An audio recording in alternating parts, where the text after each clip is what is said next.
బాండి పెట్టి స్టవ్ వెలిగించి ఆయిల్ వేసుకోవాలి.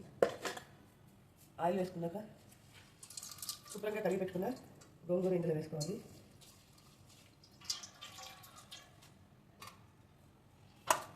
బాగా వేగనివ్వాలి.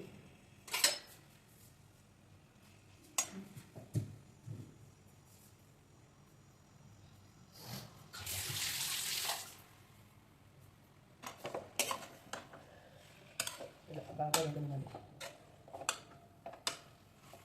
ఊరికే టేస్ట్ అట్లా ఆయిల్ వేయగానే ఇది మెత్తగా అయిపోతుంది.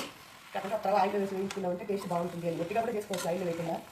టేస్ట్ కోసమని ఇలా అప్పుడు గోంగూర అల్లించి ఇందులో కడిగి పెట్టుకున్న పచ్చిమిర్చి, మనకు కావాల్సినంత పచ్చిమిర్చి, అల్లము, వెల్లుల్లిపాయలు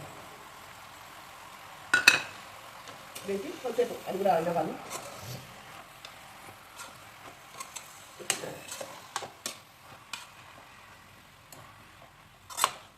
ఇలా వేగనికి ఇంకొంచెం ఈ ఆకులంతా కంటికుండా అయిపోతాయి.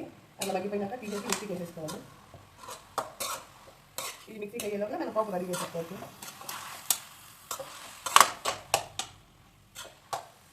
చాలా టేస్టీగా ఉంటుంది. పిల్లలు చాలా బాగా తింటారు. ఎందుకంటే మామూలుగా గోంగూర అనగానే గోంగూర ఐరన్ ఎక్కువ ఉంటుంది. పిల్లల కలి పెద్దల కలి గోంగూర తినడం చాలా మంచిది. ఏదైనా హెల్త్ చాలా మంచిది. కాకపోతే ఎంత తినాలో అంతే తినాలి. ఎక్కువ తినకూడదు. ఏది కానీ అంతే. ఇంకెంతకంటే ఎక్కువ ఇదేందనుకో ఏమైనా మిక్సీనే కదా పడతాము. మిక్సీకి వేసుకోవాలి. ఈ చల్లారేలోగా మనం పోపు వేసేసుకోవచ్చు. యాక్చువల్లీ ప్లేట్లో తీసి చల్లారేసుకోవాలి. నేను కొంచెం టైం పడుతుంది కదా వేయడానికి. కలవగా చల్లారిపోతుంది. ఇది మిక్సీ పట్టేసుకుంటే ఈ పోపు వేసేలోగా దాన్ని అది చల్లారుతుంది. చల్లారేలోగా మిక్సీ పట్టేసుకోవచ్చు. ఆయిల్ పులిహోర కదా కొద్దిగా ఎక్కువ పడుతుంది ఆయిల్. శనగపప్పు, మినపప్పు, పల్లీలు. మా ఇంట్లో పల్లీలు అయితే పెద్ద పిల్లలకి ఇష్టం ఉండదని పల్లీలు తక్కువ వేస్తాను. ఇంకా మిగిలిన పప్పులన్నీ మన ఇష్టం ఏం కావాలన్నా వేసుకోవచ్చు. కానీ చేయండి. పిల్లలు ఎంత ఇష్టంగా తింటారు. ఆల్రెడీ అన్నం కుక్కర్ పెట్టేశాను. కుక్కర్ విజిల్ రాగానే అన్నం తీసి ఆడించుకోవాలి. అన్నం ఒక గిన్నెలో తీసేసుకోవాలి.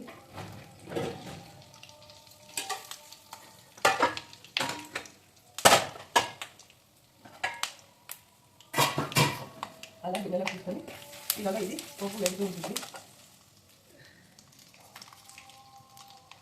అంటే గోంగూరలోనే వేసాం కదా మనం మిక్సీకి వేసేస్తాం కదా పచ్చిమిర్చి మరి మన పచ్చిమిర్చి కనిపింది కదా అందుకని ఊరికి వేసి ఫ్రై కోసం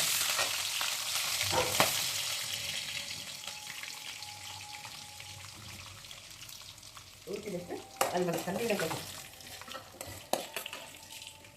ఇది తీసి అన్నంలో వేస్తాం.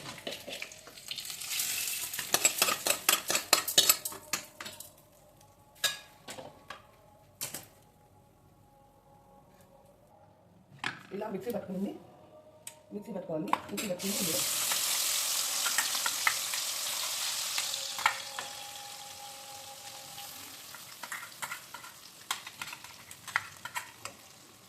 ఇలా అంతా తీసి నీట్గా వేసేసుకోవాలి.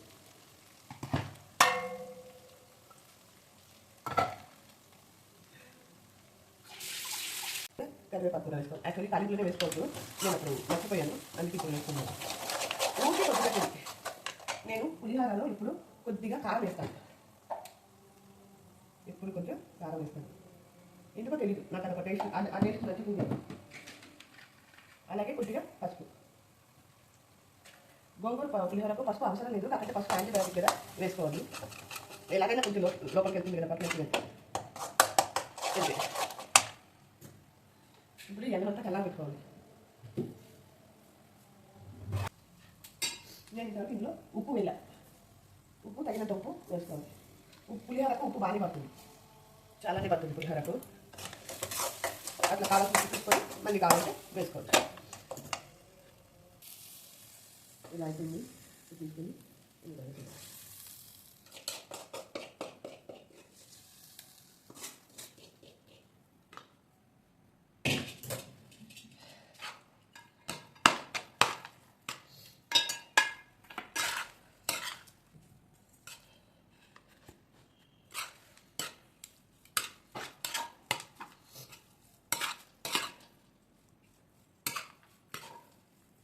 అంతే పులిహోర రెడీ. ఇలా చేయడం వలన పిల్లలు చాలా టేస్టీగా ఉంటుంది కాబట్టి బాగా తింటారు. నేను ఎప్పుడు ఈ పులిహోరకే కాదు, చింతపండు పులిహోరకు కూడా ఒక్క రవ్వ కారం వేస్తాను. కారం వేస్తే అన్నిటికీ బాగా మెతుకులకు పడుతుంది అనే ఒకే ఒక ఉద్దేశంతో వేస్తాను. చాలా చాలా టేస్టీగా ఉంటుంది, ట్రై చేయండి. మనం ఎంత ఇదైనా కానీ పులిహోర మాత్రం చేతితో కలిపితేనే ఆ మజా వేరే వస్తుంది. నచ్చితే లైక్ చేయండి, కామెంట్ చేయండి, సబ్స్క్రైబ్ చేసుకోండి.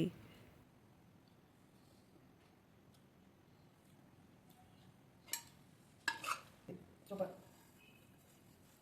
ఇలా పెట్టేసామంటే ఎన్నో పులుపు పులుపు ఉన్న అన్నింటిలో పట్టదంటే కొద్దిసేపు ఇలా పెట్టి మూత పెట్టి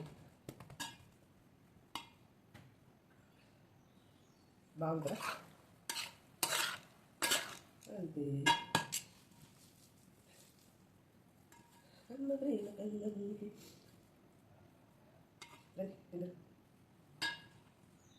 మీకోసం